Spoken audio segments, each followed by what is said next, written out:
বাংলাদেশে এসে চট্টগ্রাম এবং কক্সবাজারে যে হোটেলে তারা অবস্থান করবেন, হোটেলের গেস্ট রেজিস্টার যেটা আছে সেখানে আপনারা জানেন নাম লেখাতে হয়, যে বর্ডাররা যারা যায় সেখানে তাদের কোনো নাম নাই, লিস্টে তাদের তালিকার মধ্যে নাম নাই। এই ধরনের এক গোপনীয়তা যেটা বাংলাদেশের জনগণের মনে সন্দেহের উদ্রেক করেছে। এছাড়াও আপনারা জানেন সাম্প্রতিক সময়ে বহুল আলোচিত বিষয়, মার্কিন যুক্তরাষ্ট্র সম্প্রতি কয়েক বছর আগে তারা বার্মা অ্যাক্ট নামে একটা আইন তারা পাশ করেছে। সেই বার্মা অ্যাক্টের মাধ্যমে এই বাংলাদেশে সেখানে ভারতের 7 রাজ্যের কতিপয় রাজ্য নিয়ে এবং মায়ানমারে আরাকান আর্মির সাথে মায়ানমার সেনাবাহিনীর যে যুদ্ধ চলছে, সেই আরাকান রাজ্য বাংলাদেশের বান্দরবন, কক্সবাজারের রামুখিয়া এই অঞ্চল নিয়ে একটা স্যাটেলাইট স্টেট, স্যাটেলাইট রাষ্ট্র প্রতিষ্ঠার জন্য মার্কিন যুক্তরাষ্ট্র চক্রান্ত করছে।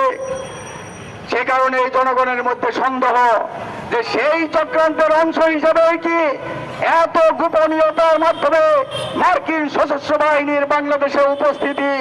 আমরা বাংলাদেশের সমাজতান্ত্রিক দল বাসদের পক্ষ থেকে বলতে চাই, মার্কিন যুক্তরাষ্ট্রের সাথে আমরা দেখলাম সেই মার্কিন যুক্তরাষ্ট্রের সেনাবাহিনী এবং বিমান বাহিনীর সদস্যরা যারা এসেছে তাদের পাসপোর্ট কোনো পরীক্ষা করা হয় নাই, অর্থাৎ ইমিগ্রেশন চেক আপ তাদের করতে হয় নাই।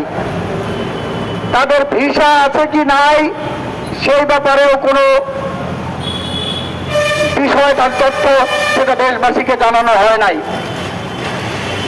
আমরা দেখলাম তারা এসে ওই কক্সবাজার বিমান ঘাঁটিতে নেমেই তারা একটা গভীর রাতে গোপন বৈঠক করলো বাংলাদেশের বিমান বাহিনীর সাথে, সেনাবাহিনীর সাথে।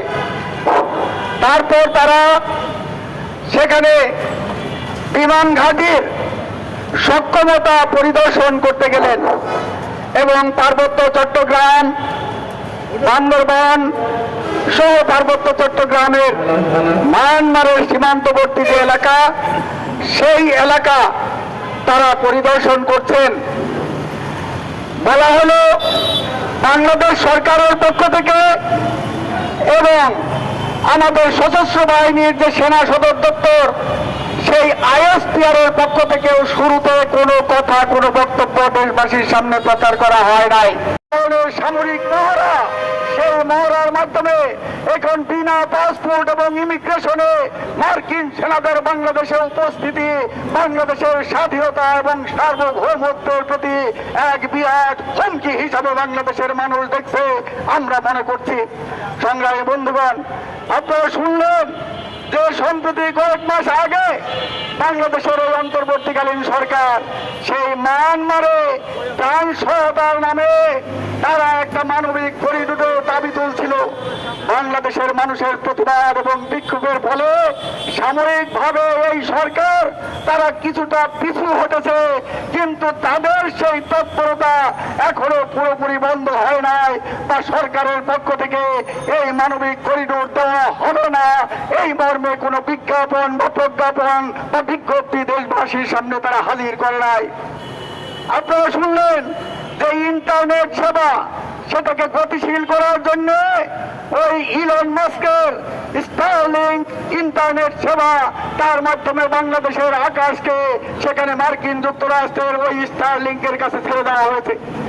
সেই স্টারলিংকের সেবা এই গত কয়েক মাস হলো, কিন্তু বাংলাদেশের কারা সেই ইন্টারনেট সেবা উপভোগ করতে পারছেন সেটার মধ্যে আপনারা ঢুকতে পারেন নাই। আর সেই ইন্টারনেটের সার্ভিসের যে তারা স্যাটেলাইট টাওয়ার, সেই টাওয়ার তারা কোথায় স্থাপন করেছে? ঢাকায় করে নাই, ময়মনসিংহে করে নাই, উত্তরবঙ্গে করে নাই, তারা ওই পার্বত্য জেলা কক্সবাজারের যে মায়ানমারের সীমান্তবর্তী অঞ্চল, সেই অঞ্চলে তারা স্যাটেলাইট টাওয়ার স্টারলিংকের স্থাপন করেছে। এ থেকে তাদের যে দুরভিসন্ধি সেটা বোঝার আর কোনো বাকি থাকে না।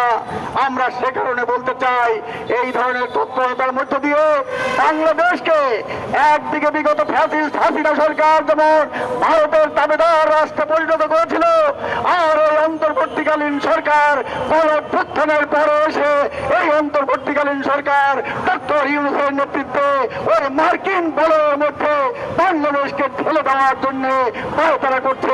মার্কিন সপ্তম নৌবহর আমেরিকা পাঠিয়েছিল, সেই সপ্তম নৌবহরের রক্তচক্ষুকে উপেক্ষা করে বাংলাদেশের মানুষ আমাদের মুক্তির সংগ্রামকে তার জয়ের সীমানায় পৌঁছে দিয়েছিল। বাংলাদেশের স্বাধীনতা আমরা ছিনিয়ে এনেছিলাম।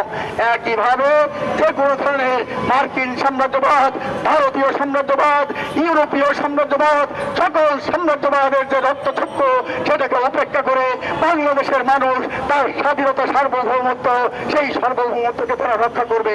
সংগ্রামী বন্ধুগণ, সে কারণেই আমরা আজকে এই সমাবেশ থেকে স্পষ্টভাবে জানিয়ে দিতে চাই, ওই যে গাজায় নতুন করে যে স্থল অভিযান চলছে এবং সেখানে গাজার জনগণ তারা ঘর বাড়ি ছেড়ে দিতে বাধ্য হচ্ছে, সেই যুদ্ধ অবিলম্বে বন্ধ করার জন্য আমরা দাবি জানাচ্ছি এবং বিশ্ব বিবেককে, গণতন্ত্র মানা স্বাধীনতাকামী জনগণ, সেই জনগণকে প্যালেস্টাইনের জনগণের পাশে দাঁড়িয়ে মার্কিন এবং ইসরায়েলি সাম্রাজ্যবাদী, আধিপত্যবাদী, দখলদারি চক্রান্ত, সেই চক্রান্তের বিরুদ্ধে সোচ্চার হওয়ার জন্য আহ্বান জানাচ্ছি।